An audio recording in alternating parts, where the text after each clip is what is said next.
We are on Sheviit, Perik Yud, Mishnah Zayin, the 7th Mishnah and the 10th chapter of Sheviit. In our last Mishnah, we learned the idea that you can write a pruzbol only if the lova has karka, has some kind of land. And without it, ein kod bin pruzbol ela ala karka. If the lova doesn't have any land, then you can't write a pruzbol. So now our Mishnah is interested in the interesting question, what if you don't have land? What if you have a beehive? Kaveret dvorim. Says the Mishnah, Kaveret dvorim, if you have a beehive, Rabbi Eliezer Omer, harehi kekarka. It's like land, and therefore it has a lot of rules that are similar to land. Therefore, if the lova owns a beehive, therefore harehi kekarka, it's like land. V'kotvim aleha pruzbol, and since he owns a beehive, therefore you can write a pruzbol for loans that he's taken out. Ve'ena mekabel tuma bimkoma, and it is not mekabel tuma. It's not. Can't become ritually impure because it's like karka. Land cannot become tameh. And if I pull out cakes of honey from it on Shabbat, then I'm chayav.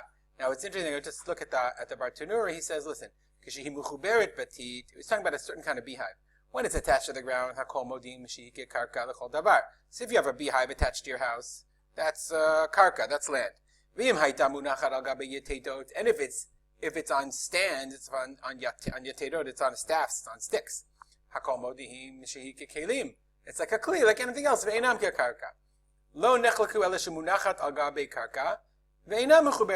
they're only arguing about a case where this beehive is lying on the ground, but it is not attached. They didn't surround it with teeth, with mortar, with plaster, and not connected to the ground. So therefore, Rabbi Lezer says, "Hareiki karka," it's like karka. Why? And therefore, nikneit bekesef shtar chazaka, etc., etc. Why? So let's look at the Bartanura. The Bartanura says it's based on a pasuk in Shmuel Aleph Perik Yud Dalet. Why? Dichtiv vayitbol ota b'ya'arat hadvash. Very interesting. Okay, the language is ya'arat hadvash. There was a forest of honey. This is from the story in Shmuel Aleph of Yonatan. Yonatan is attacking the Plishtim. You might remember this from your Navi days. Yonatan is attacking the Plishtim, and he attacks first. He goes away from the camp, and Shaul said he didn't know that Yonatan went. And Yonatan makes a sign, and he realizes that Hashem is with them, and he kills these 20 Plishtim, and the Plishtim will go crazy. And then Shaul says, why are they going crazy? They discover that Yonatan is there, that Yonatan had already started the battle, and Shaul says, everybody into the battle. But it's very interesting. Shaul, he said, Arur ha'isha yuchal lechem ad ha'erev, v'nikamti mo'yavai. I take an oath, I swear, I'm making a neder, the person who eats from now until tonight should be cursed. V'lo ta'am kol am lechem, and nobody ate bread. And Yonatan, his son, actually realized this wasn't such a smart idea, because when you want to fight a war, it's not a good idea to be fasting. Nonetheless, as they come to this ya'ar dvash, they come to this ya'arat dvash, this field of honey, and the idea, the pshat is that it's this field which has tal, it has dew, and the dew is on these plants, and there's some sweetness to it. It's not necessarily clear that there are these actual beehives. So Yonatan came, he sent out his stick, the Navi says, and he dipped it in the ya'arah.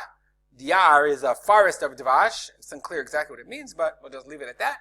But Yashav Yadol Piv, and he brought it to his mouth, but Tirona Einav, and his eyes lit up. He was starving, so he had a little taste. He had a little dvash, and everyone said, what are you doing? How can you eat? Your father said not to eat.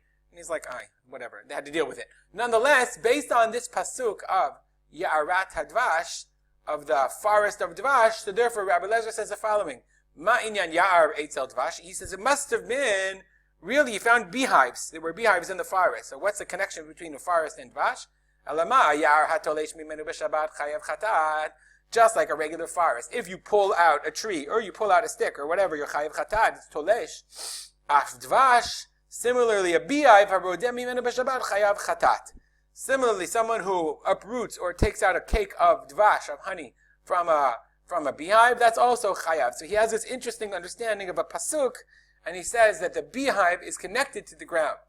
Must be he thought intellectually that the bees are more comfortable, the beehive is part of the ground. If the beehive is connected to the ground and part of the ground, then when you take the dvash from it, when you take the cake of honey, you're disconnecting something from the ground.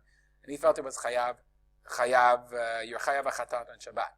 Mishnah continues. Chachamim say, Eino kekarka, no, this beehive is not like karka. Therefore, en kotvin alea prozbol. You can't write a principle if you only own a beehive, not connected. So I guess you could connect it, and you know, if you wanted to. Umekabele tuma bimkoma. Actually, they wouldn't want to connect it. It's interesting today. Farmers rent beehives because they need them in order to fertilize, in order to pollinate. Thank you. Pollinate the fields. Okay, so they rent the beehives and take them from place to place. So you specifically wouldn't want it to connect it to the ground. It's interesting to note. I wonder if they understood and realized the roles that bees played back then. I don't know, probably not. Umekabelet tuma bimkoma, and therefore it is mekabel tuma. It's like a kli. It's not like karka. It's not like the ground. Veharodem imenu b'Shabbat patur. And if someone takes out a cake of honey from the beehive on Shabbat, it's asur b'Drabbanan. You're not allowed to do it, but you're patur. We'll stop here. If you have any comments or questions, as always, email me at rspolter@gmail.com. Dedicate the learning to the memory of my father, Rav Simcha ben Yitzchak Kalman. Have a great day.